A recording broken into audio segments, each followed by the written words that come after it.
As we go forward with our interpreters, it will be helpful to make a clear distinction between value and expression. An expression is the input to interp, like 1 plus 2, for example, or 3 times 4. A value is the result of interp. The value of 1 plus 2, for example, is 3. Now, a number like 3 by itself could be an expression, and if it's the input to interp, then it is an expression. But when 3 is the output of interp, then it's a value. Besides just being the result of interp, values play some other roles, like a value is what can be the argument to a function, since we interpret the argument before we pass it into a function. Or similarly, we get values for the right-hand side of a let. Numbers are not the only thing in Mo, of course. We also have functions. But is a function a value? No, it's not. So we can define our own functions, like double, and then we can call those functions, but we can't use the name double by itself, and we also cannot pass double the function to some other function that wants an argument. How about in Shplait? Shplait also has numbers and functions, of course, but a Shplait function is a value. That is, we can define a function like double, and then we don't have to call double right away. We could use double by itself as an expression, put it in a list, or so on. So we can try that out here. I will define the function double, which adds x to itself. And then I could call double on 10, but I can also just write double.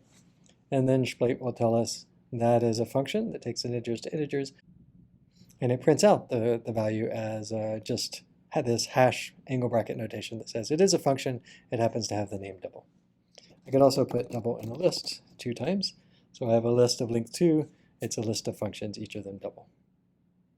This is true of the predefined functions also, like max or min.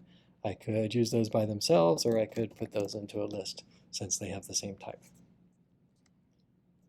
So that's the difference between Mo and Shplait so far, where we have functions as values, we can use them that way. The fun form in Shplait has this alternate form where we don't use a name. We just write fun and then an argument and then a body. And this is a function expression. This is the function that takes an x and adds x to itself without actually giving that function a name. So again, if I come over here and write fun x plus x, I have to hit return twice because of the colon there, but after I do that, then the result is that is a value that's a function. That doesn't have any particular name, but does have a type, as everything does, int, arrow, int. I could write a different function here is y that takes y and adds 10 to it. So I haven't given this function a name, but a good name might be add 10 or something like that. It doesn't have to have a name though. The function by itself is an expression. An advantage of having a function as a value is you can pass it to other functions, like the map function. So map takes a list, but it also takes a function to take each element of the list and produce a new element. So for example, if I map double over the list 2, 3, 4, I get back the list 4, 6, 8. Or if I map the function that takes a y and adds 10 to it over the list 1, 2, 3, then I will get back 11, 12, 13. There are some other functions in Shplait's standard library, like filter and foldl, that are like map in that they accept a function as an argument. And what these functions do is abstract over different patterns of working with lists, and having functions as values makes that easier. Another advantage of function as values, and one that's more directly related to Mo, is that we don't need a separate definition variant of fun. We can just have the expression variant of fun and use let as we already have it to bind the function. Let's start fresh here. I could bind double locally as the function that takes x and adds x to x, and then use double inside the body of the let, just like that.